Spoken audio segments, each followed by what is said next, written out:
তো আজকে আমি অনেক দিন পর টুকুসের জন্য এবং পিকাচুর জন্য শিং মাছ রান্না করেছি।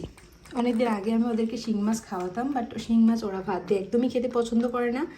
ওরা তো চিকেন শুধু শুধু খায়, ভাত দিয়ে খায় না। তো আমি মূলত মাছটা ওদেরকে খাওয়াই ভাতের সাথে, সবজির সাথে, কারণ শুধু চিকেন বা শুধু ফিশ খাইয়ে আমি পারি না, যেটা সত্যি কথা। আমি একটু ভাত ইউজ করি ওদের খাবারের সাথে। তো শিং মাছে যেহেতু কোনো গন্ধ নাই, এক্সট্রা স্মেল নাই, তো সেই জন্য টুকুস পিকাচু দুইজনই কিন্তু শিং মাছ খালি খালি ছাড়া খাইতে চায় না।